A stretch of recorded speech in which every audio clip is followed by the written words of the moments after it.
Olá, boa noite a todos e todas que estão acompanhando a transmissão, né? Mais um dia de apresentação, de grandes discussões aqui promovidos pela revista Labor.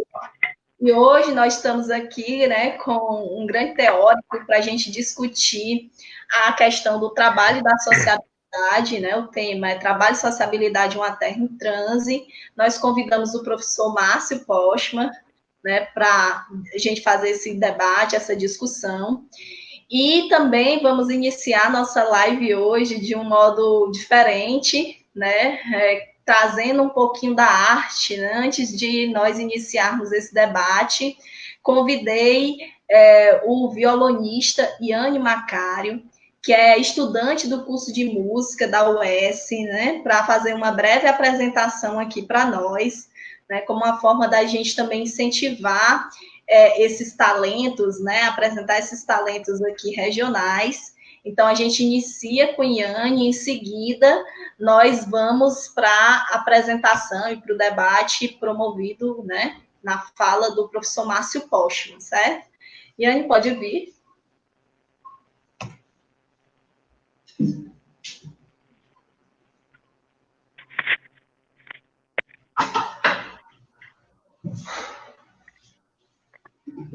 Boa noite, gente. Eu me chamo Iane Macário, Marcel de Macário. Fui convidado aqui pela Richelle para fazer essa abertura fazer essa abertura da palestra. Queria agradecer a Richelle e o professor Marcos Costa essa oportunidade. Então, vamos lá, né? Antes de começar, eu vou falar aqui as duas músicas que eu vou apresentar. A primeira é uma música aqui tradicional do Ceará, né? Uma música, digamos que um hino aqui do Ceará, que é do Ednardo, uma música chamada Terral. E a segunda é uma música que eu estou estudando, né, no violão, é a linha de violão que eu estudo, que é o violão flamenco, que é o violão que vem lá da Espanha, do sul da Espanha. E eu vou fazer uma música, né? Música nessa linha. Digamos que ela não se trata de uma música flamenca mesmo, não está enquadrada dentro de um dos ritmos, né, deles. Mas ela foi composta por um violonista flamenco, né, o Antônio Rey. Então ela carrega esse contexto, né? E sem mais delongas, vamos lá.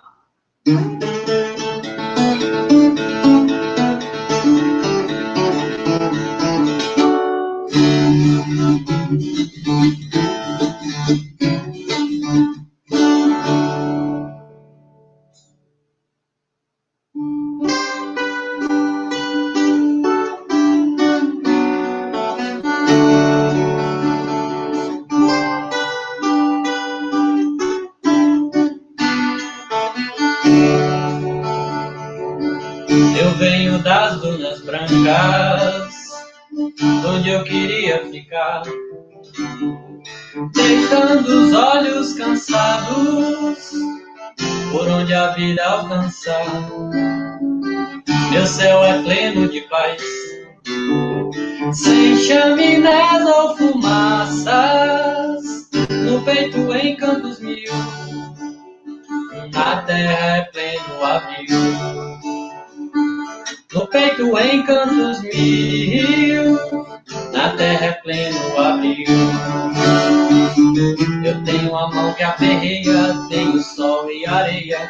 Sou da América, South America. Eu sou a nata do lixo, sou o luxo da aldeia, sou do Ceará. Aldeia, aldeia. Estou batendo na porta pra lhe aperrear, pra lhe aperrear, pra lhe aperrear. Eu sou a nata do lixo, sou o luxo da aldeia, sou do Ceará. Praia do futuro, para o velho e o novo, são os olhos do mar, são os olhos do mar, os olhos do mar. O velho que é apagado, o novo que vendo a vida espalhou, luzindo na madrugada, braços, corpos suados na praia, falando amor.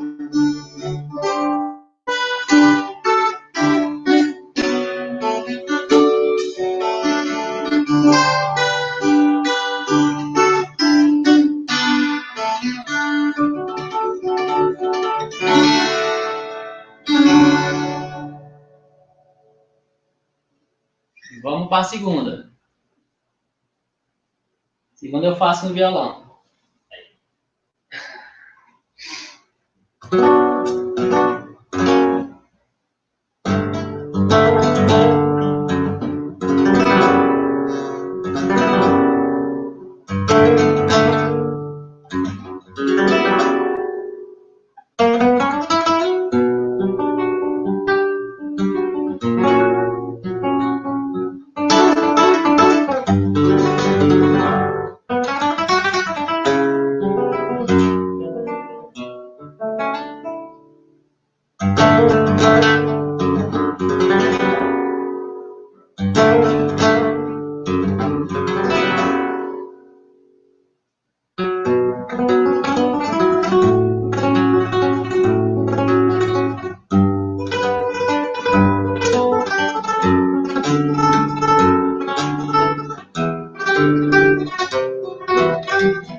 Obrigado.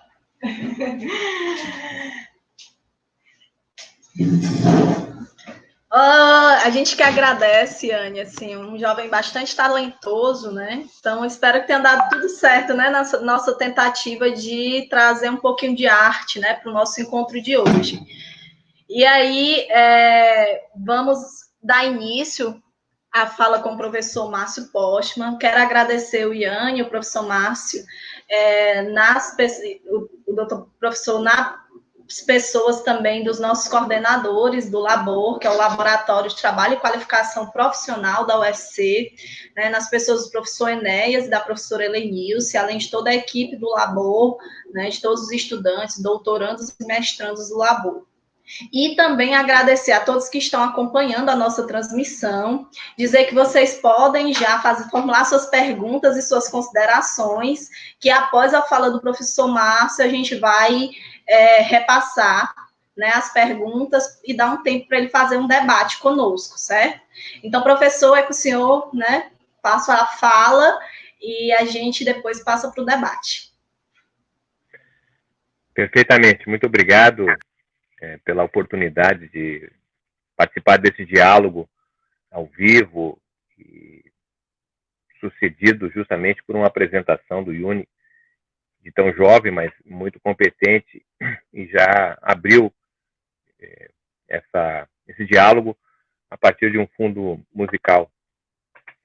Quero parabenizar essa iniciativa e valorizar todo o trabalho que as pesquisas do Labor vem realizando, contribuindo para um melhor conhecimento acerca do tema do trabalho e suas conexões. Quero, então, nesse período aí de 30 minutos que tenho para fazer uma apresentação, buscando instigar um debate em torno da temática do trabalho no Brasil. Começo chamando atenção para os limites das discussões que têm sido travadas no nosso país, especialmente em termos de literatura, assentado, em geral, numa preocupação muito de curto prazo, né, de tentar entender que esse mês o desemprego subiu, desceu, ou se a desigualdade de rendimentos aumentou, diminuiu. De maneira geral, nós temos uma linha de reflexão que circunscreve o limite do curto prazo, do presentismo, né? Eu não quero menosprezar, evidentemente, mas apenas chamar a atenção que essa não será a minha abordagem nesse momento que eu tenho aqui a oportunidade de dirigir a palavra. Também há outro tipo de limite que se circunscreve, em geral, aos estudos que trabalham com o tema do trabalho de forma isolada, como se o trabalho em si fosse uma variável independente, né? Então, mais uma vez aqui chamar a atenção que vou buscar interrelacionar o trabalho com outras variáveis que, a meu modo de ver, são determinantes para considerar o que acontece, o que sucede do ponto de vista da trajetória do tema do trabalho, do mundo do trabalho em especial. Dito isso, então, eu chamo a atenção para a linha do raciocínio que busca, em primeiro lugar, né, traçar aqui a situação do trabalho no Brasil até a chegada da pandemia. E, obviamente, que a nossa preocupação é entender o que aconteceu com o trabalho desde o golpe de 2016. Então, teremos uma apresentação aqui sucinta, chamando a atenção para as características principais da situação do trabalho no Brasil a partir do golpe de 2016. Na parte seguinte, analisaremos o trabalho nesse período recente, nesse ano, em função da excepcionalidade da pandemia do coronavírus, que certamente trouxe implicações muito grandes para a sociedade como um todo, para a economia em especial, e obviamente afetando os trabalhadores. Então, queremos levantar aspectos relativos a isso e contrapor, inclusive, as iniciativas que vêm sendo tomadas desde a chegada, ou pelo menos a identificação do coronavírus no Brasil por parte dos governos. Então, fazemos essa tratativa, digamos. E a última parte seria, então, já olhando um pouco em termos de perspectivas do trabalho, tendo em vista uma possível situação pós-pandemia. Muito bem. Apresentado, então, essa linha de raciocínio, começo justamente pela compreensão do que aconteceu no trabalho em relação ao golpe, a partir do golpe de 2016, né? que ele é fundamental, inclusive, para as conclusões que se pode ter do encerramento dessa segunda década do século XXI, né? Que é uma década, contando a década geralmente do ano 0 ao ano 9, então a década seria de 2010, que se inicia no ano 2010 e vai até 2019. Essa é uma década, do ponto de vista econômico, considerada perdida. Ela é a segunda década perdida nos últimos 40 anos, né? Se nós considerarmos a década de 80 e essa década de 2010, são as duas décadas perdidas, por razões distintas, mas são perdidas do ponto de vista econômico. O que aconteceu em 2019, na verdade, tem uma explicação que diz respeito ao entendimento de que o que acontecia no Brasil até 2014, praticamente, né? Porque entre 2010 e 2014 nós tivemos um crescimento econômico considerável, em média de 3,2% ao ano. É verdade que esse crescimento vinha se reduzindo, desacelerando com o passar do tempo. Inicia lá em 2010 com a economia crescendo 7,5%, termina em 2014 crescendo 1,1%. Então, uma linha de desaceleração, mas de toda maneira a média é uma média razoável de 3,2%. Então havia crescimento econômico até 2014. Combinado com o crescimento econômico, nós tínhamos inclusão social, né? Nós tínhamos um enfrentamento da pobreza, da miséria, a própria desigualdade do ponto de vista da distribuição da renda, do trabalho, e, obviamente, também taxas de desemprego muito reduzidas, ao redor de 4% da força de trabalho em 2014, o que equivalia a cerca de 6 milhões de pessoas ainda desempregadas, né? E, por fim, tínhamos uma espécie de aprofundamento das experiências democráticas no país, né? Acontece que a segunda metade da década, que coincide justamente com o golpe de 2016, né, é justamente o movimento inverso. Nós deixamos de ter crescimento econômico e passamos a ter, então, decrescimento econômico. A economia brasileira terminou o ano 2019 considerada 3% abaixo do que for em 2014. Né? Se considerar a renda per capita dos brasileiros, a renda nacional dividida pelos habitantes, em 2019 a renda per capita dos brasileiros era 7% menor do que for em 2014. Né? Então, nós jamais tínhamos passado por uma circunstância como essa, que seria conviver com 5 anos, praticamente, sem crescimento econômico, não é? Uma situação dramática do ponto de vista do funcionamento da economia de um país. Ao mesmo tempo, também, nós tivemos a combinação da exclusão social, né? Ao invés da inclusão, que houve até na primeira metade da década, na segunda foi uma década de exclusão social. Exclusão social por decorrência do aumento da pobreza, da miséria, da própria desigualdade de renda, do desemprego, não é? Que o desemprego sai de 4%, vai para 11%, 12%, de 6 milhões para 12 milhões de pessoas desempregadas. É uma situação dramática, até quando a gente considera não apenas o desemprego aberto medido pelo IBGE, mas também as pessoas que estão desalentadas, que não procuram trabalho, pois já procuraram trabalho por tanto tempo, estão longamente desempregados, e considera ainda as pessoas que se apresentam como ocupados, mas na verdade exercitam algum bico para sobreviver. E esse bico, em geral, com uma jornada de trabalho relativamente reduzida, e o que faz ele permanentemente estar procurando trabalho, pressionando a força de trabalho.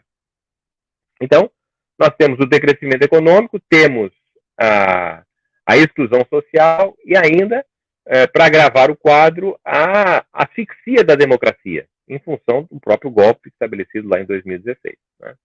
Então, a gravidade da segunda metade da década é tão significativa que faz com que a toda a década apresente resultados perversos. Então, o que nós podemos dizer é que 2016, portanto, o golpe de 2016 é uma espécie de desistência histórica, desistência da elite nacional em ter um projeto nacional, um projeto com horizonte de construção de um futuro superior ao que se tem no presente. Esse abandono desse projeto de desenvolvimento, um projeto com horizonte emancipatório, não é? Ocorre na medida em que se constitui uma maioria política em torno daquele plano chamado Ponte para o Futuro, né, que é o programa adotado, então, a partir de 2016 e segue nos dias de hoje. Talvez o governo Bolsonaro tenha até aprofundado justamente essa concepção de que os problemas do Brasil se devem fundamentalmente ao Estado. O Estado é o principal responsável pelos problemas, porque o Estado seria corrupto, Estado incompetente, ineficiente, um Estado, portanto, que só atrapalha a vida dos brasileiros. E, nesse sentido, então, o projeto Ponte para o Futuro, né, é um projeto, na verdade, de contração do Estado, redução do Estado, porque se parte do pressuposto que, se o Estado é o problema, a retirada do Estado, a redução do Estado, permitiria, portanto, que o setor privado avançasse e construísse uma situação superior àquela que se encontrava o país. Então, o que nós vamos ter justamente é essa orientação de contração do Estado. O que nós temos visto de 2016 para cá é justamente esse movimento de contração do Estado, né? Não apenas pelas reformas que são implementadas, como a reforma trabalhista, a reforma previdenciária, que retiram direitos dos trabalhadores, né? Retiram recursos do Estado, né? Tanto é que a propaganda para aprovar a chamada reforma da Previdência, né, que é mais uma destruição da Previdência, era de que ela economizaria R$1 trilhão. R$1 trilhão que iria para onde? Para os trabalhadores. Não vai mais. Né? E, ao mesmo tempo, também nós temos uma contração do gasto público com a aprovação da Emenda Constitucional 95, que estabelece por 20 anos que as despesas não financeiras, porque as despesas financeiras estão liberadas, mas as despesas não financeiras, despesas com saúde, com educação, com transporte, habitação, etc., não mais seguirão, não mais aumentarão em termos reais, permanecerão estáveis. Evidentemente que, considerando o número de habitantes que cresce, obviamente, há uma queda real nesse sentido. Foi isso que, por exemplo, retirou cerca de 20 bilhões de reais do Ministério da Saúde, né, diante da pandemia, recursos menores, inclusive. Não apenas recursos menores, mas também fim de programas importantes, como o médico de família, não é? Farmácia popular, mais médicos, tudo isso que havia sido estabelecido e que passou a ser contraído junto com a perspectiva de que o Estado é o problema. Não é? O complexo industrial da saúde, por exemplo, que havia, foi completamente desmontado, não é? Com a ideia de que o Estado é o problema. Então vem a pandemia, você não tem, na realidade, condições de a indústria nacional oferecer luvas, máscara para, pelo menos, trabalhadores da área de saúde. Precisa ser importado. Vem a pandemia e um dos principais elementos de enfrentamento à pandemia é a higienização das pessoas através do álcool gel. Ora, o Brasil é o maior produtor mundial e exportador de álcool. E no primeiro mês faltou álcool. Depois chegou a um preço abusivo. Né? Não sem nenhuma conexão, portanto, com essa perspectiva da montagem do setor produtivo em torno da saúde. Tudo isso tem a ver com o ideário de que o problema é o Estado. Né? Bom, isso revela, na verdade, esse abandono, essa desistência histórica, e está nos levando praticamente para o que nós podemos denominar como uma regressão à condição neocolonial. Ou seja, o Brasil está caminhando aceleradamente para se transformar numa neocolônia. Como assim neocolônia? Ora, o Brasil, praticamente até o final da década de 1920, né, 100 anos atrás, há 100 anos atrás, por exemplo, não é? O Brasil, embora um país política e institucionalmente independente, desde 1822, tinha, na verdade, a sua economia decidida não pelos residentes no Brasil, mas por forças externas. Né? Partia-se do pressuposto que a vocação do país era uma vocação agrícola e, portanto, a única possibilidade do país era crescer pelas exportações. Portanto, exportar café, pimenta, açúcar, entre outros produtos, era a única saída do Brasil. Tanto é que teve a crise de 1929, né, e nós tivemos eleições presidenciais em 1930 por uma participação muito diminuta da população, só votavam homens brancos, ricos, pois tinham que passar pelo censo, inclusive, econômico. E nessa eleição, o candidato do Washington Luiz, que era o presidente do país, o seu candidato era Júlio Prestes, e perguntado acerca da situação, do futuro do país diante da crise de 29, da queda do preço do café, que havia caído 70%, o país está vivendo uma crise dramática em 1930, com a eleição presidencial, e ele faz o seguinte afirmativo: ora, diante da crise da laranja, diante da crise do café, a laranja superará o café. Ou seja, uma ideia de que nós continuaríamos nessa dependência do exterior. Bom, portanto, é a Revolução de 1930, de outubro de 1930, que configura, através dos tenentistas, um projeto urbano-industrial, um projeto nacional, um projeto de defesa de interesses e decisões internas. E é isso que nós vamos ver praticamente entre as décadas de 1930 e as décadas de 1980, um forte importância da industrialização, da urbanização nacional, na verdade, de construção de uma sociedade salarial, uma sociedade cuja cidadania era regulada pela presidência da carteira de trabalho. Bem, então, havia ali um horizonte de decisão nacional e o abandono à condição do sistema colonial ao qual o país ainda estava submetido até o final da década de 20. Estamos dizendo isso porque, ao que parece, nós estamos regredindo no tempo e voltando à condição neocolonial. Por que neocolonial? Bem, porque o eixo fundamental de crescimento e de emprego no Brasil é a indústria. E o que nós estamos vendo, na verdade, é o desaparecimento da industrialização no Brasil. Possivelmente, hoje, a indústria representa menos de 10% da produção nacional, do PIB nacional. Esse é mais ou menos o peso que a indústria tem no Brasil, comparável ao Brasil de 1910, da década de 1910. Ora, sem indústria como vetor de desenvolvimento, nós não temos nenhuma experiência internacional de país que tenha se desenvolvido pela agricultura. Um país que tenha se desenvolvido pelos serviços, pelos bancos. O que nós temos de país desenvolvido é país que tem uma base industrial. E nós estamos perdendo a base industrial. Sem indústria, o que sobra? Bom, sobra o agronegócio, a mineração, o extrativismo mineral. Bom, isso aí é o Brasil dos 500 anos. Os últimos 500 anos é isso. É o Brasil, produzindo para exportar. Produzindo laranja, produzindo soja, tá certo? Para exportar. Mineração para exportar. Bom, então, obviamente, aí nós não vamos mover um país. É uma colônia. E o que sobra também são os serviços. Nos serviços você tem uma heterogeneidade. Tem serviços de excelente capacidade tecnológica, de dinamismo. Mas o que nós estamos vendo no Brasil é a expansão dos serviços pessoais, serviços de reparação, serviços vinculados à renda das famílias ricas. Para se ter uma ideia, hoje temos no Brasil 4/5 da ocupação vinculada a serviços. As 3 principais ocupações no Brasil são, a primeira, ainda, o trabalho doméstico, que continua sendo a principal ocupação no Brasil. A segunda ocupação principal no Brasil são os trabalhos de segurança pública e privada. Segurança patrimonial, mas de maneira geral, segurança às famílias. E terceira ocupação principal no Brasil, atualmente, são os trabalhadores em plataformas digitais, trabalhadores de aplicativos de transporte, de entrega. Então, o que nós temos aqui, na verdade, é um conjunto de ocupações que estão vinculados à renda das famílias ricas.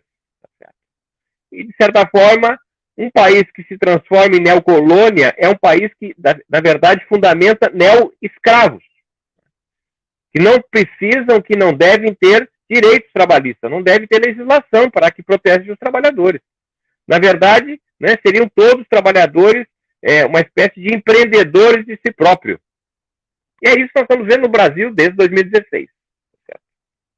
Esse rumo neocolonial está enfrentando, na verdade, a pandemia, uma pandemia que é uma excepcionalidade por conta de uma onda viral que, de certa maneira, expressa os limites da exploração capitalista, tendo em vista que o risco ambiental crescente, evidente, ele decorre, na verdade, também da presença da exploração econômica em ambientes naturais, próprios, inclusive, de vírus. Então, se a gente for analisar, há uma onda viral, mas nenhuma comparada a essa família do coronavírus, o Covid-19, que vem já dos anos 90, de epidemias, de novos vírus que estão, na verdade, tendo em contato com o animal e depois com o ser humano, e aí ganhando dimensões de letalidade e de infecção. Isso decorre justamente dos limites do planeta, tendo em vista um modelo econômico de exploração como temos. Né? Bem, mas o fato é que o problema é sanitário, não é econômico nesse sentido, né? Porque o que se percebeu, na verdade, quando se identifica na China aquela epidemia do Covid-19, fica claro que tem medidas a serem adotadas para evitar problemas ainda mais graves, econômicos, sociais e políticos. Isso nós estamos falando, né, na primeira semana de janeiro.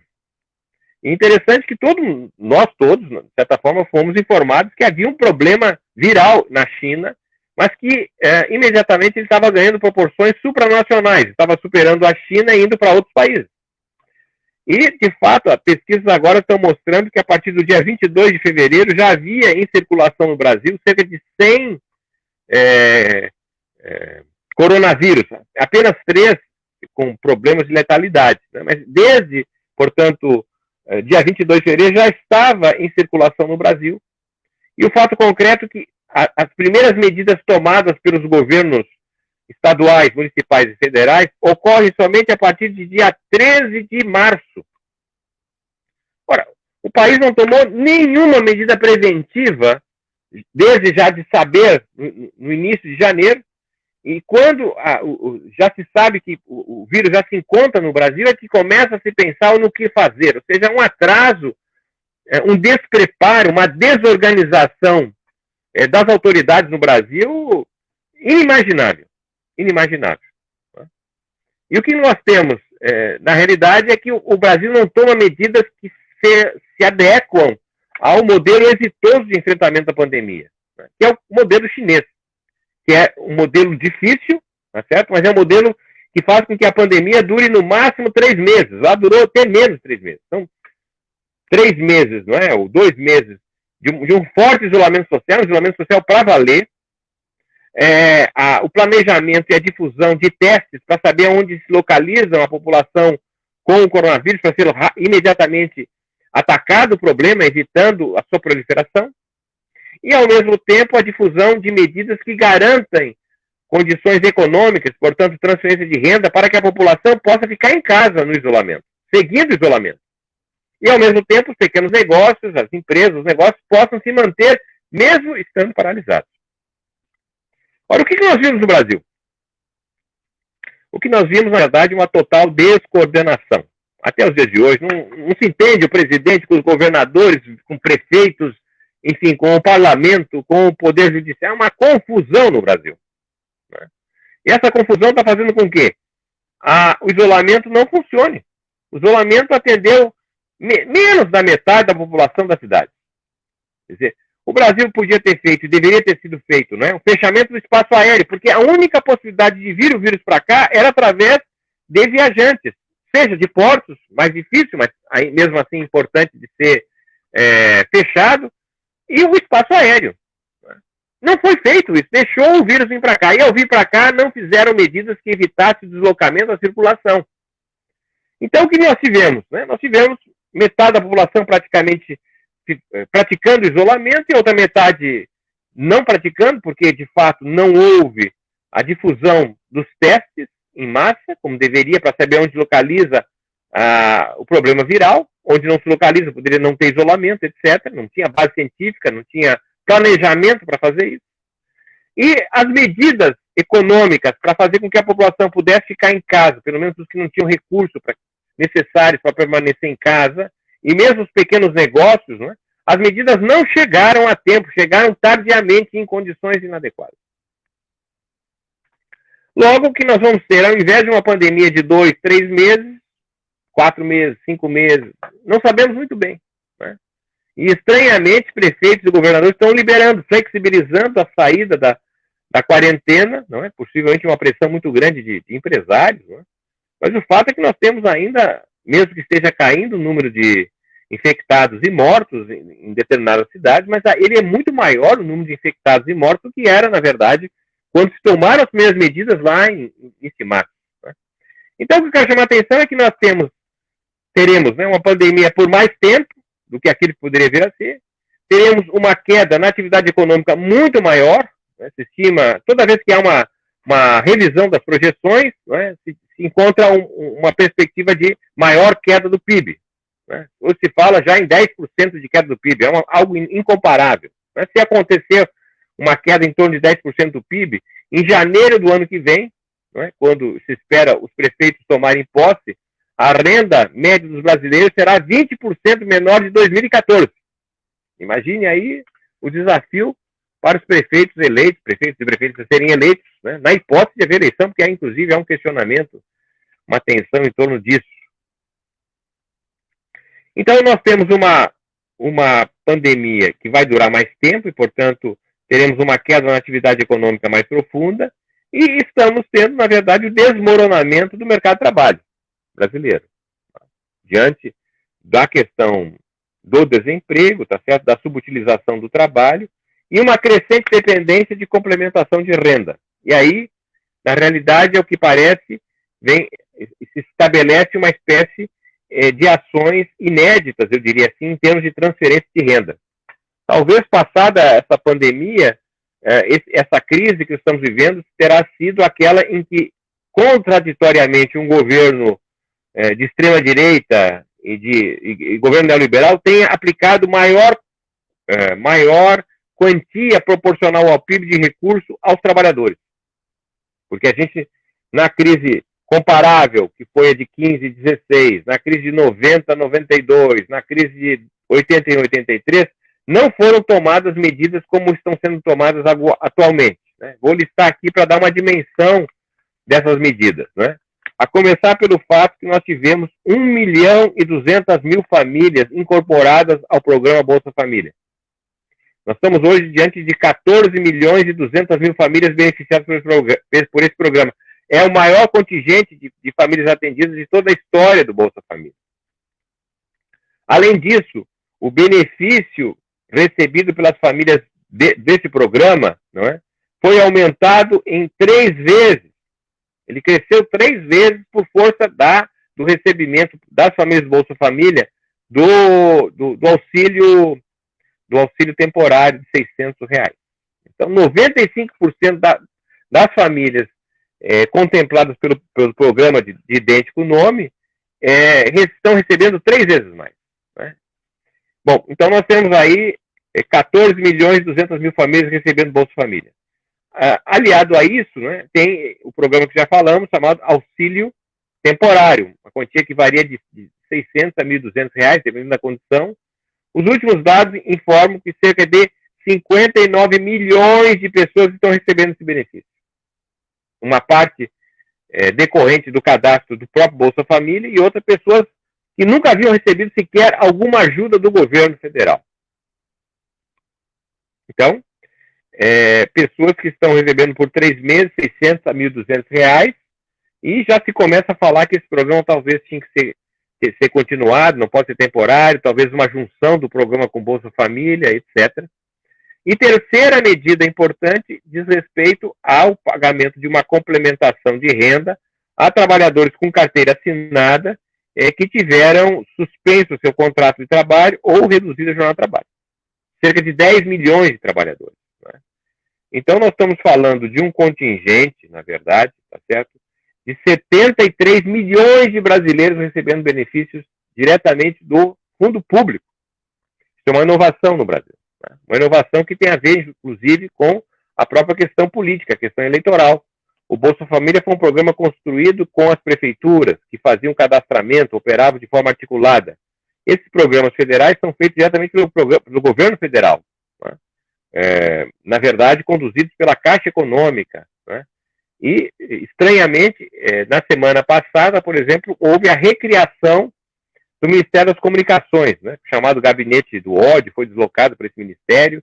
Precisamos ficar de olho em que representa esse novo Ministério das Comunicações, tendo em vista esse enorme cadastro de pessoas que o governo federal detém, né? E que anteriormente o cadastro, no caso do Bolsa Família, era compartilhado com prefeituras e hoje não mais. Para terminar, o que poderíamos falar em termos de perspectiva? Né?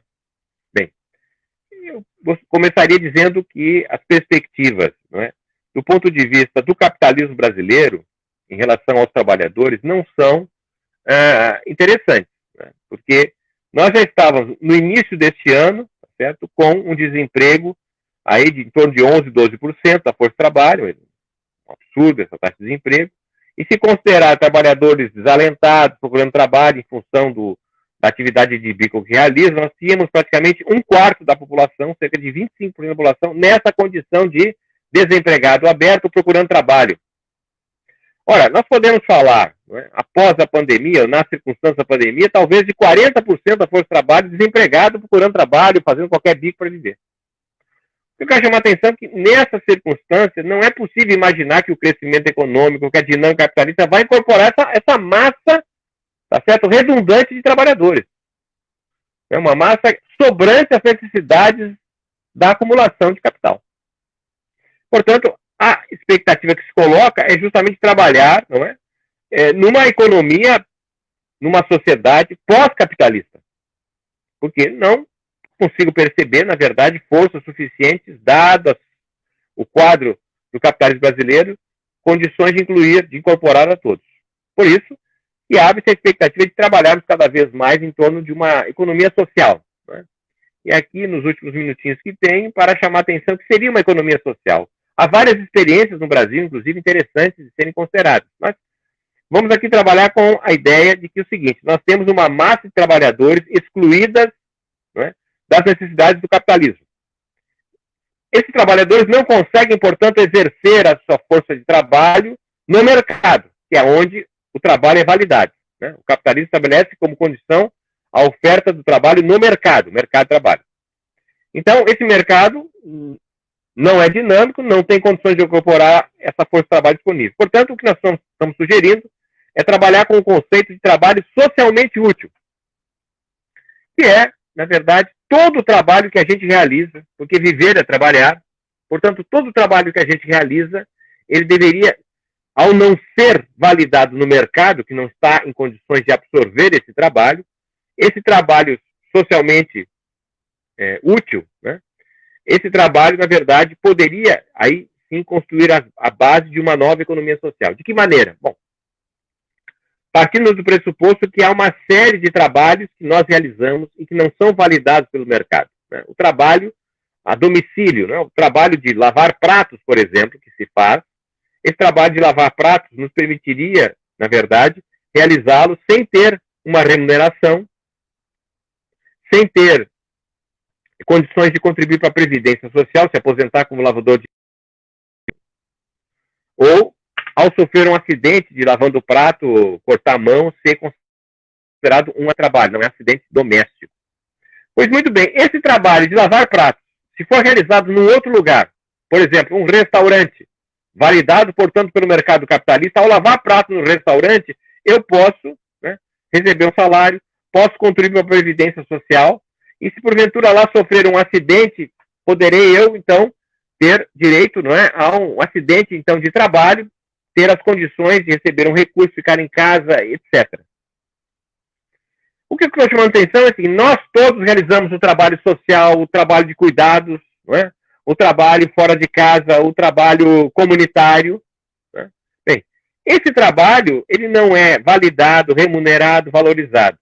Portanto, o que estou sugerindo é que esse trabalho socialmente útil, tá certo? Ele tem a sua equivalência em créditos sociais. Horas trabalhadas socialmente útil. Você tem que comprovar esse tipo de trabalho que você faz, e tem que ser, na verdade, um trabalho que a prefeitura poderia fazer, identificar que trabalho é esse, que tipo de competência, quais são os resultados esperados, etc. Você monta um sistema de crédito social em que as pessoas comprovam o trabalho socialmente útil, o trabalho para a vida humana, o trabalho em coletividade, em comunidade, em família. Né?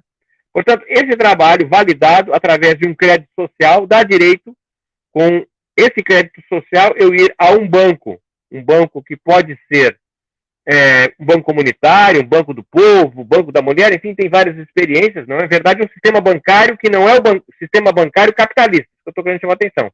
É um banco da comunidade. Né? Então, esse banco emite moeda social E essa moeda social é trocada pelo crédito social, pelo crédito que valida o trabalho socialmente útil. E com base nesse crédito, né, esse crédito social trocado por moeda social, essa moeda eu uso na comunidade. Tá certo? Essa moeda eu vou usar para ir no mercado, na frutaria, pagar serviços e assim por diante. Eu vou mover a comunidade, vou mover o local. Tá certo? À margem da dinâmica capitalista, porque sabemos que a crise, a dimensão que nós estamos vivendo hoje. Bom, mas aí nós temos uma emissão de moeda. Essa moeda precisa ser lastreada. E o seu lastro seria o orçamento da prefeitura. A prefeitura lastreia a emissão de moeda. As prefeituras no Brasil não podem emitir moedas, tá certo? Quem emite é o Banco Central. Com o governo que nós temos, dificilmente imaginar que vai haver emissão de moeda para ajudar pobres, para ajudar a massa dos trabalhadores brasileiros. Logo, a prefeitura, então, nesse sentido, ela lastrearia com parte do seu orçamento a emissão de moeda por esses bancos, tá certo? Esses bancos, na verdade, poderiam financiar a atividade local, a atividade comunitária, a governança local, a governança do território.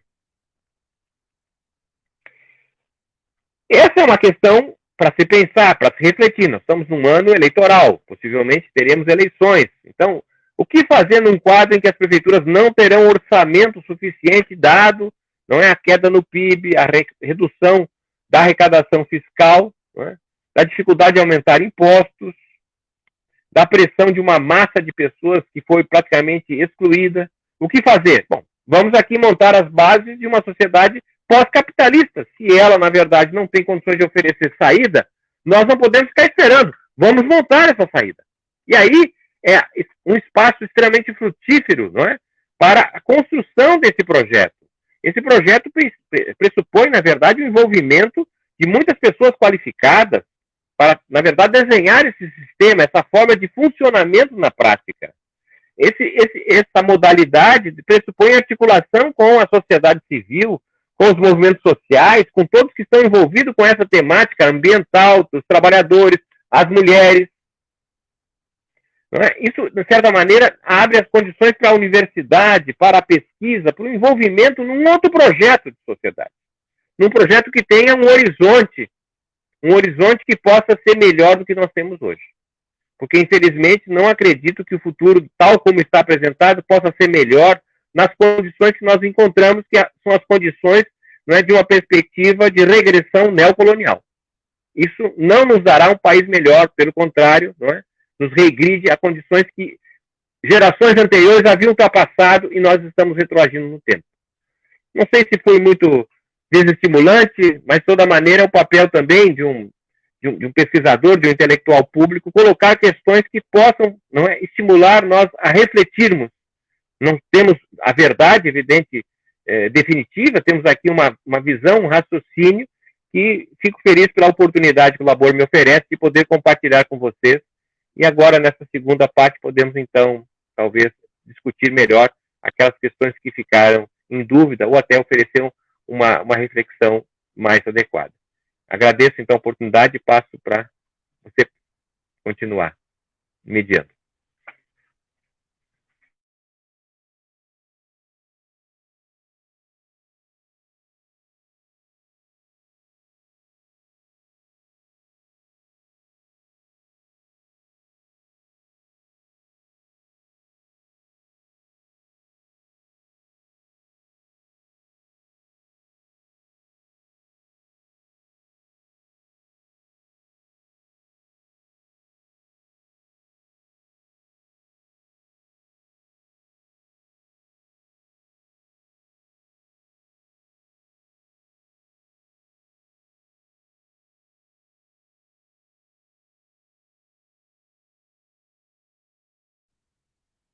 Eu não estou te ouvindo.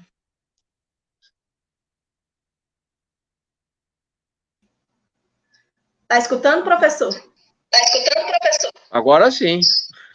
Ah, certo. Então, acho que está dando uma interferência. Eu... Desliguei o celular, deve ser isso. Então, novamente, Só um instante.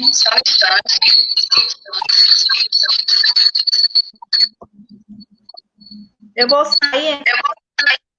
Essa referência.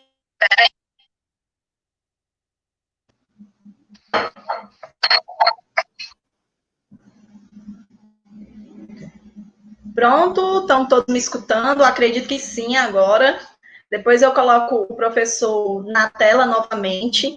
E aí eu queria agradecer a explanação do professor. Realmente ele apresenta um quadro amplo sobre a questão da desregulamentação do trabalho no Brasil, né? Sobretudo em relação a essas tendências de regressão, né? Nessa situação, inclusive, de agravamento e aprofundamento pela crise pandêmica, e as crises diversas, econômica e política. Queria dizer para vocês que o Labor publicou estes dias a sua última revista, de número 23, inclusive o professor Márcio Postma tem um artigo sobre o mundo do trabalho, analisando as tendências do mundo do trabalho, a questão do desemprego, a precarização do trabalho e as contrarreformas, né, ultraliberais, nesse atual contexto brasileiro.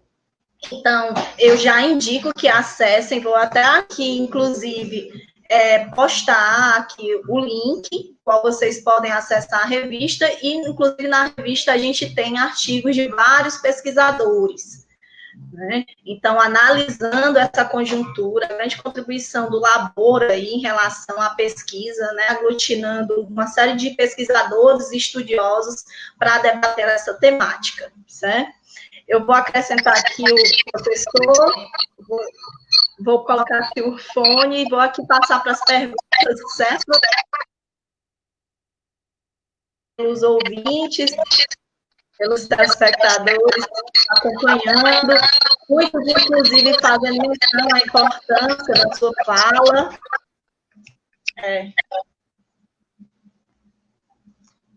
Está escutando, professor? Estou. São problemas técnicos, né, que aparecem. Então, eu vou passar aqui para as perguntas e também já queria dizer para o professor, né, que é extremamente preocupante o cenário que ele descreve, né, inclusive em relação a essa tendência de regressão, em relação à própria globalização, que faz com que a gente caia nesse colonialismo, que a gente retorne a essas bases econômicas, né, inclusive agravando, aprofundando essa situação de dependência, inclusive do Brasil, em relação aos países de economia imperialista, países de economia central, né, agravando essa dependência das commodities e dos serviços, né, desse mercado de serviços totalmente desregulamentado em relação ao mundo do trabalho, né, com as contrarreformas, trabalhista, previdenciária. Então, é interessante que o senhor explana isso, trazendo dados e a necessidade da gente refletir sobre tudo isso e analisar os impactos sobre as condições de vida e de trabalho do povo, né, toda a massa da classe trabalhadora. E aí eu vou passar aqui para as perguntas. Temos aqui muitas felicitações, né, pessoas aqui, inclusive de outros estados, nos acompanhando, muitas também referências, parabenizações ao Iane, que iniciou. Aqui eu vou fazer um bloco de 3 perguntas e vou iniciar aqui pela pergunta da Adriana Alves. Está escutando, professor? Perfeitamente. Vou colocar aqui a pergunta dela no ar e vou ler aqui para vocês, certo? A pergunta da Adriana é: professor, as perspectivas de futuro são muito sombrias. Na visão do senhor, a Frente Ampla Democrática que está se formando conseguirá ter êxito de resistência ante ao que se aproxima? Como este Estado, que hoje se encontra asfixiado, se apresentará no futuro?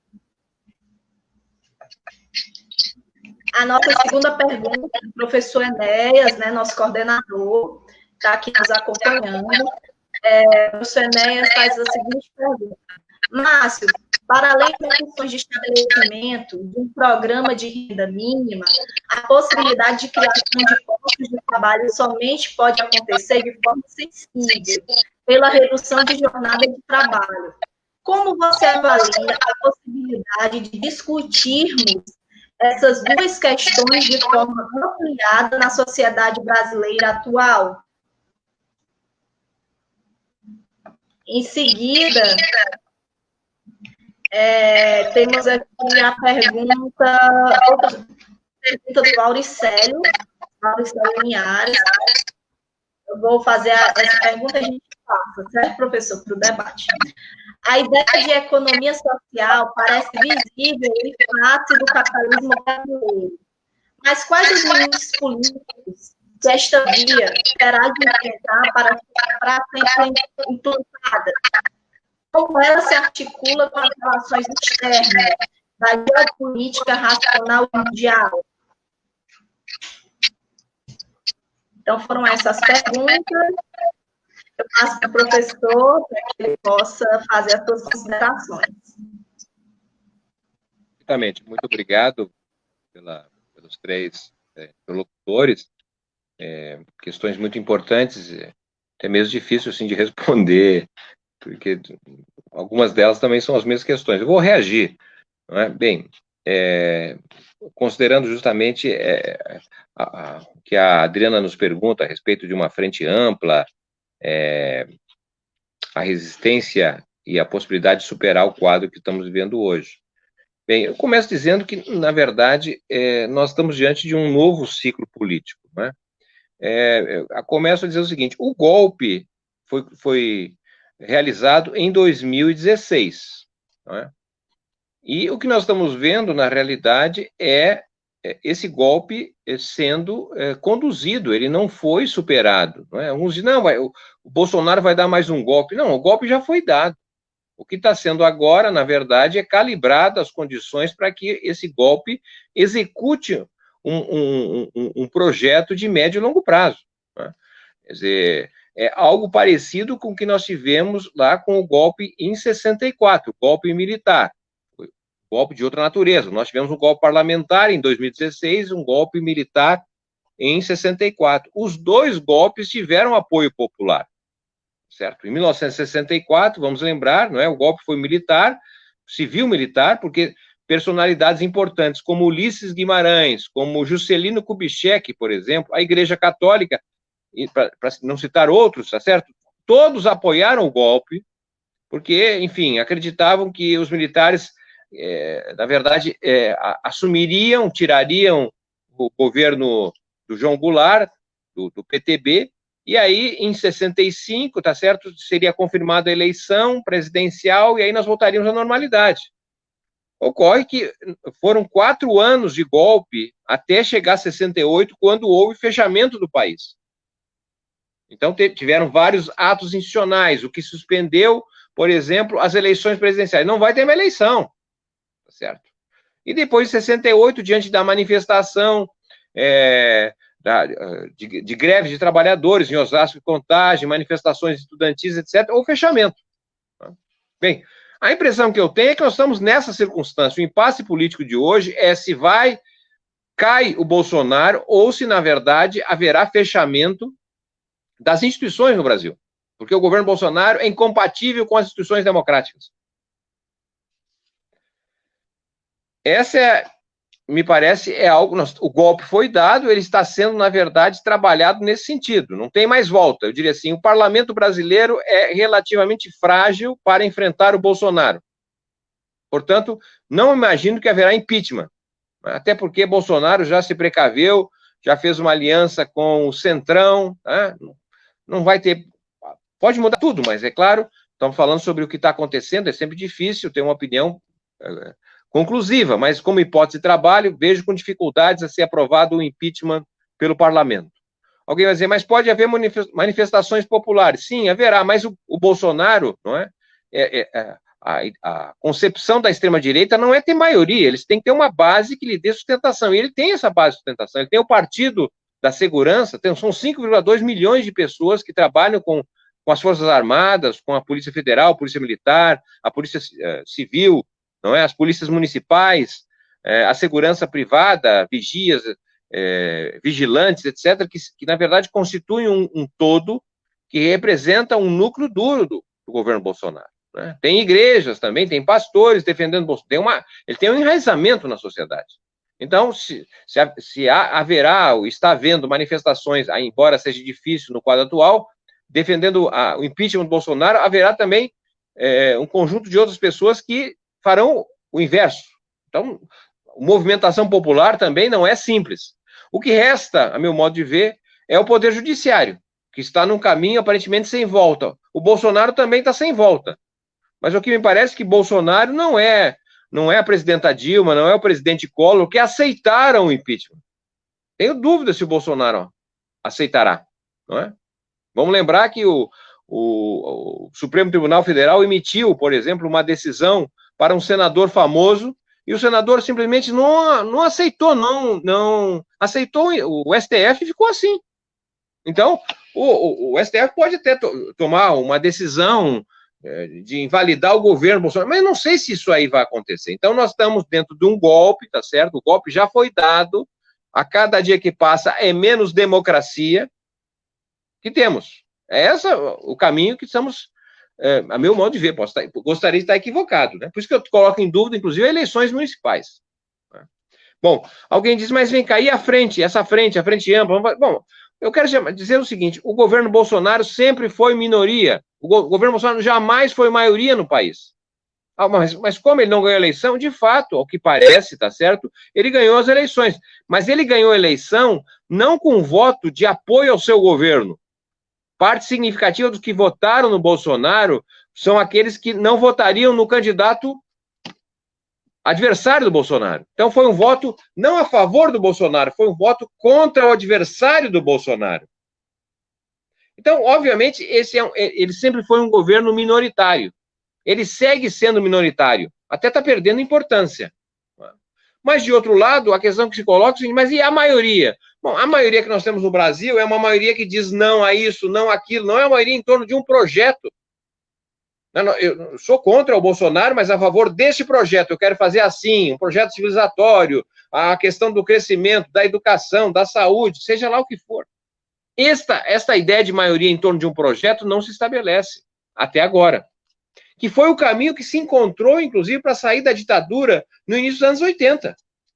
Foi um programa de defesa da eleição direta no Brasil, mas crítica à política econômica que foi tomada naquela época, de uma recessão, por exemplo, em torno de um programa econômico que estabeleceu lá, tinha em 1982, não é? Foi lançado um documento chamado Esperança e Mudança, um documento que dava rumo ao Brasil. Nós não temos isso. O que nós temos, tem partidos que têm seus programas, eu não quero negar isso, mas você tem, na verdade, uma maioria fragmentada em partidos, em corporações, tá certo? Times de futebol, lideranças políticas, todas são importantes, mas isso não dá um todo. Esse é o nosso problema. Esse é o impasse que estamos vivendo hoje. Em relação à questão de geração de empregos, ora, redução de jornada, me parece tudo isso muito importante. A questão toda é o seguinte, que o país não cresce. Sem crescimento não tem condições de você gerar emprego. A não ser, na verdade, ocupações, não dá para dizer que são empregos, propriamente dito. Então, é fundamental que o país tenha crescimento, tenha acumulação, porque a acumulação de capital, o investimento é que abre a perspectiva de contratação, de ampliação do trabalho.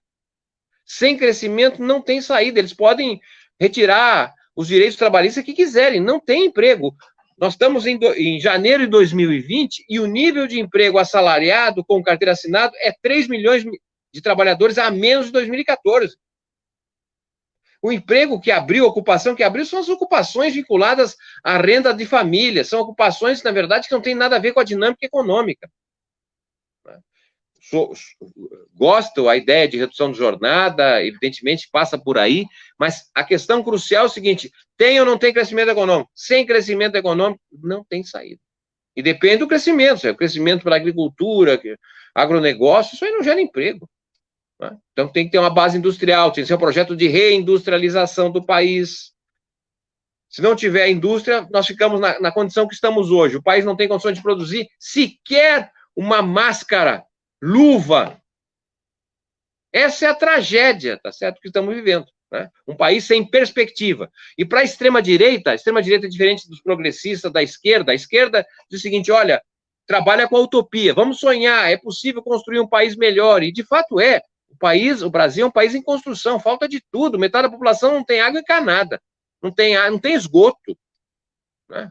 Falta educação, saúde, enfim. O país é em construção, tem projeto, tem perspectiva, evidentemente, mas a ideia é de se trabalhar com essa utopia, que é possível construir um país melhor. A extrema-direita diz o seguinte: não tem futuro, gente. O país está lascado. Vamos tentar resolver as coisas no curto prazo aqui, matando uns, tá certo? Prendendo outros. É assim que nós vamos viver. E para muitos brasileiros, de fato, não tem futuro. Porque é um país que não cresce, onde é que vai ter trabalho? Onde é que vai ter emprego para quem está estudando hoje? Se não tem indústria, vai trabalhar onde? De Uber? Já tem demais. Vai para o exterior. Bom, aí é outros 500, para quem pode sair para o exterior e dado o quadro internacional. Então, a questão crucial é crescimento, tá certo? Projeto de desenvolvimento, né? Para pensar emprego de qualidade, pelo menos, né? E eu acho que, de certa maneira, em relação à questão, sim, se depende do exterior, economia... Bem, estamos aqui trabalhando, na verdade, com alternativas ao capitalismo, né? E uma das alternativas poderia vir a ser essa ideia da economia social, que é uma coisa um pouco mais ampla do que foram as experiências de economia solidária nos anos 80, 90, que foram muito importantes para aquela época, mas naquela época nós tínhamos trabalhadores desempregados que tinham tido um passado de assalariados com carteira assinada, eram trabalhadores industriais, por exemplo, não é? Que foram demitidos ali na recessão do governo Collor, de 90 a 92. Então, eram trabalhadores que tinham alguma experiência, uma estratégia disciplinar de trabalho assalariado, trabalho coletivo e assim por diante. Então, a economia solidária trabalhava com esse espectro. O que nós estamos falando hoje é de uma massa de trabalhadores que jamais tiveram experiência de trabalho assalariado, né? Então, nesse sentido que a economia social olha, na verdade, a perspectiva do trabalho socialmente útil, o trabalho que fazemos para viver de forma decente, sem passar pelo mercado, né? E aí, essa construção que estávamos tratando anteriormente. Sobre a questão internacional, bom, aí é outra problemática. Nós estamos tentando analisar a experimentação no plano local. Obviamente que o quadro que nós temos hoje no Brasil não é uma solução nacional, nem muito menos estadual ou municipal, uma solução que passa por questões externas, inclusive, né? Mas estamos tentando aqui chamar a atenção para dizer, olha, tem alternativa. Nós não estamos, tá certo, submetidos ao pensamento único que diz não há alternativa. É essa e plano final, pelo contrário. Fico por aqui. Teremos mais uma rodada. Vamos fazer mais um bloco, tem mais 3 perguntas, professor. Mas realmente é interessante quando você aponta essa crise, né? Que vários outros pesquisadores vêm analisando essa crise política de um projeto da esquerda, né? Projeto unificado. Alguns apostam, inclusive, na morte da esquerda, outros de que vai existir um estopim, né? Que vai estimular uma grande mobilização social e política por parte da massa de trabalhadores, né, apostando, inclusive, no que aconteceu em outros países da América Latina em 2019. Então, é um cenário muito complexo, precisa ser analisado, né, entender que rumos são esses. Interessante a sua fala nessa perspectiva, né, de abordar aí essa crise. E também eu vou passar aqui para as 3 últimas perguntas, para a gente fechar o bloco, né, e aí a gente passa para as considerações finais do professor Márcio. Eu de Xavier, que inclusive acompanha aqui o nosso laboratório, está fazendo menção à existência de alguns ensaios positivos de economia solidária, como o Banco Palmas. Mas a pergunta aqui, uma pergunta bem formulada pelo Gerciano, essa ideia de Estado ampliado da economia, vou colocar aqui na tela. Essa ideia de Estado ampliado da economia, numa sociedade que queira romper com o capitalismo, pode alcançar também serviços públicos, como transportes, educação, saúde, limpeza pública, gerenciada pelas próprias comunidades? Outra pergunta é do Renan, que diz o seguinte: a aprovação da reforma trabalhista, a terceirização irrestrita, PEC 95 e a reforma da Previdência indicam que não há divergência real entre o Congresso, o STF e o projeto político-econômico de Bolsonaro e Guedes. O senhor pensa que caminhamos para que tipo de cenário, visto que alternativas como a da economia social são irreais, diante daqueles que estão no poder? E a nossa última pergunta, aqui, formulada pelo Thiago Policarpo, taxa de juros zero, sem demanda, querendo desemprego no público e no privado, vai ter investimento? E assim, a gente pede desculpa para os demais que formularam perguntas, né, por causa do tempo mesmo, a gente vai encerrar nesse bloco, né, vou passar aqui a fala para o professor Márcio e em seguida para as considerações finais dele, ok? Pronto, professor. Vamos lá, então.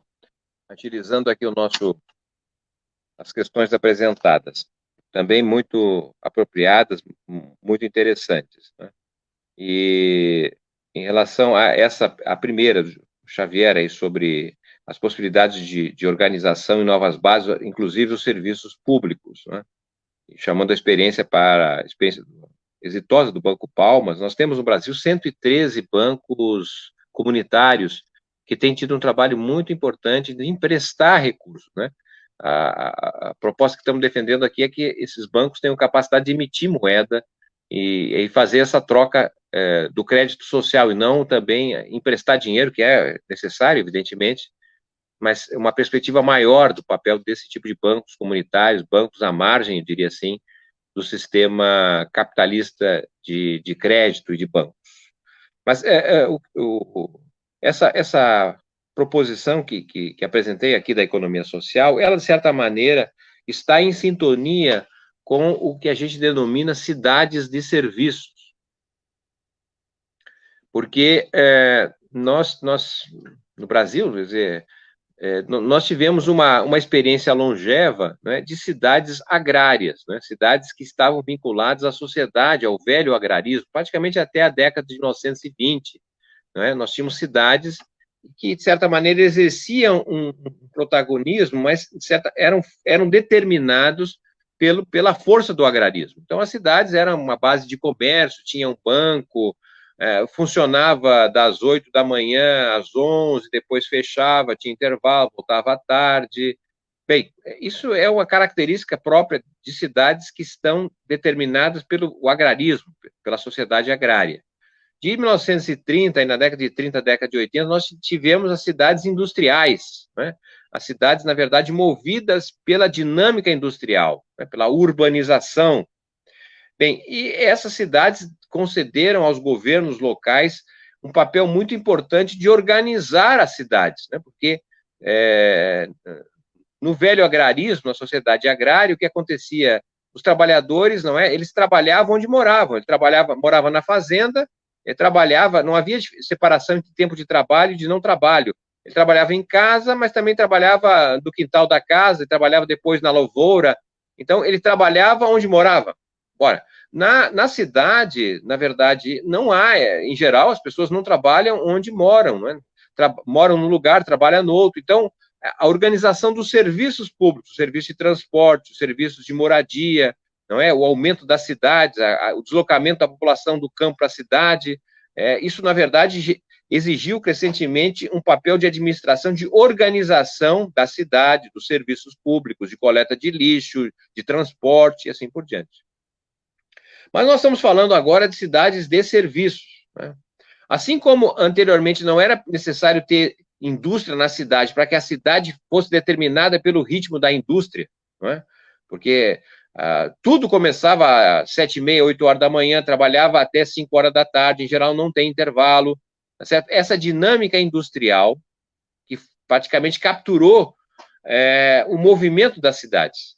Acontece que nós estamos hoje, diante já de uma desindustrialização longeva, com cidades de serviços. As cidades hoje se movem cada vez mais pelos serviços, são novas centralidades definidas, pelo menos nos grandes centros, através dos shopping centers, né, que vai, na verdade, redesenhando os centros, criando novos centros, novas centralidades no espaço territorial.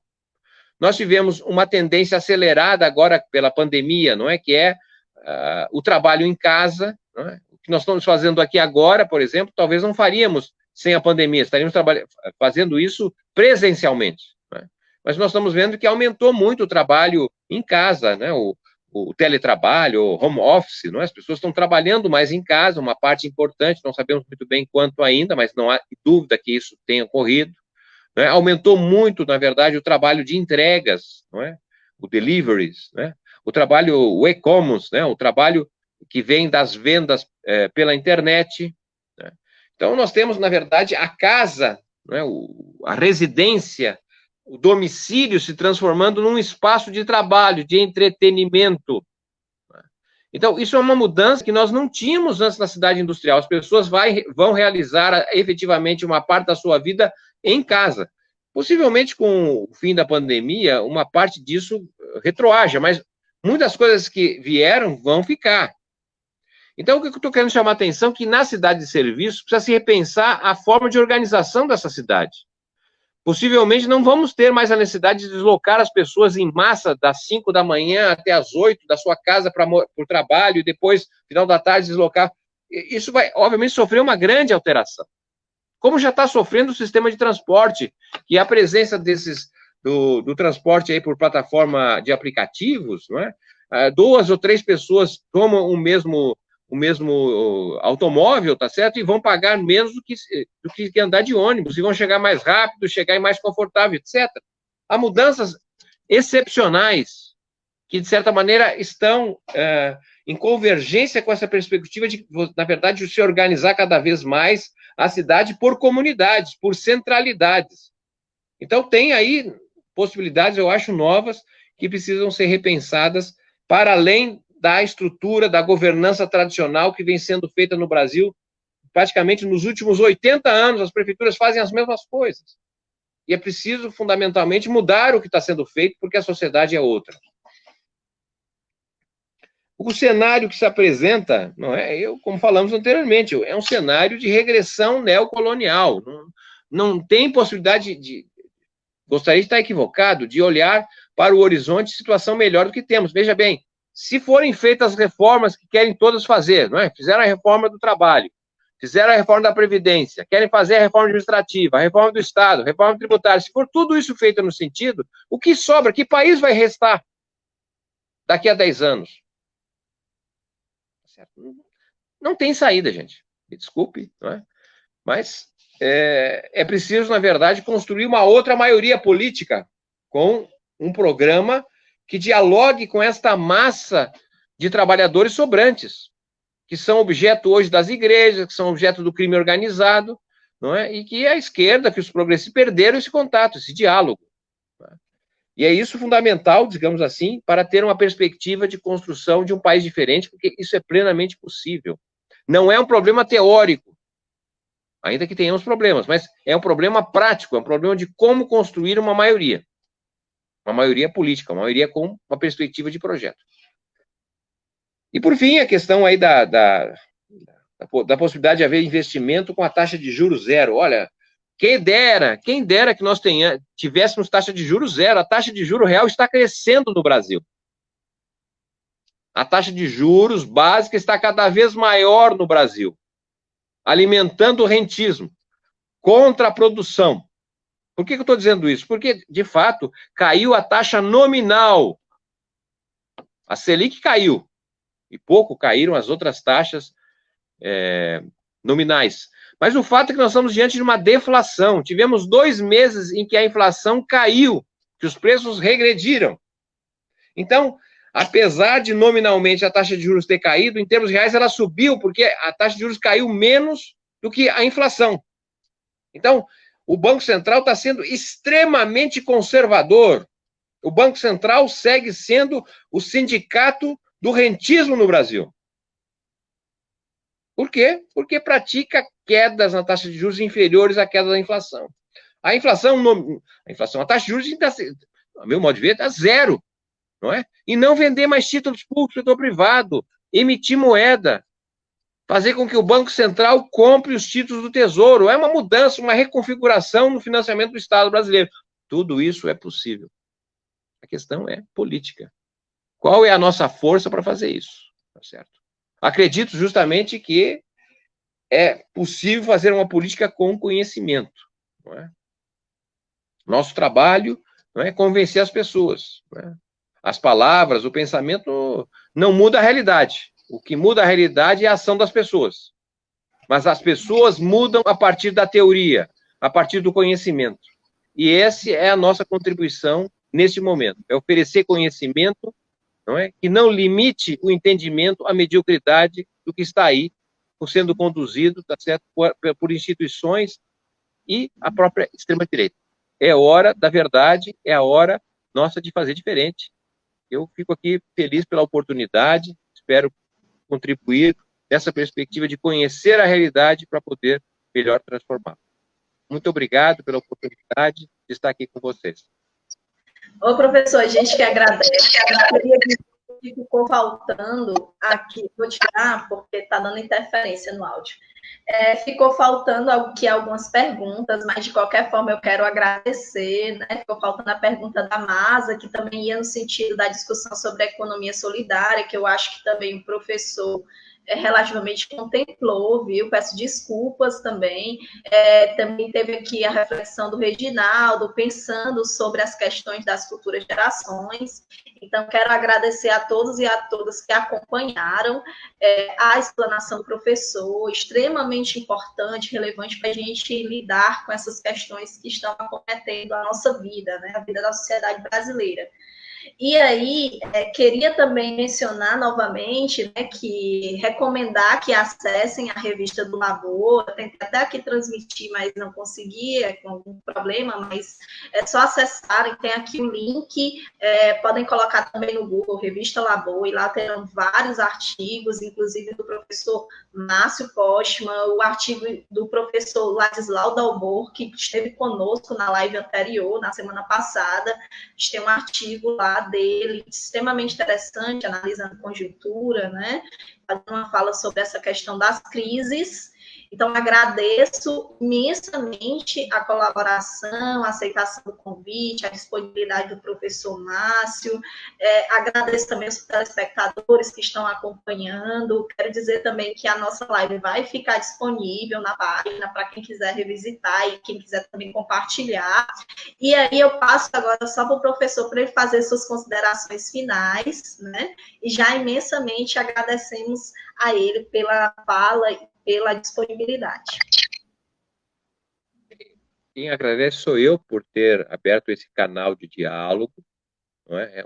O diálogo, ele significa justamente condições de reflexão. Não é?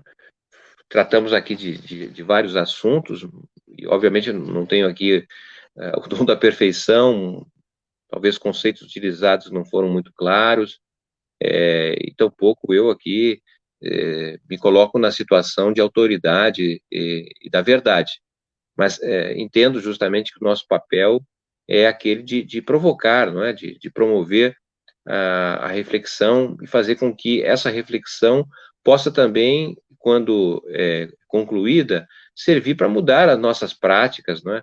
Mudar as nossas ações. Se a gente quer mudar o mundo, é importante também que a gente tenha a capacidade de mudar a si próprio. Então, uma boa noite a todos, boa semana, e que o Brasil possa ser melhor com a nossa participação.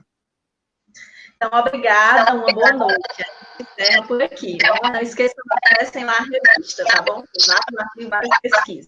Um abraço.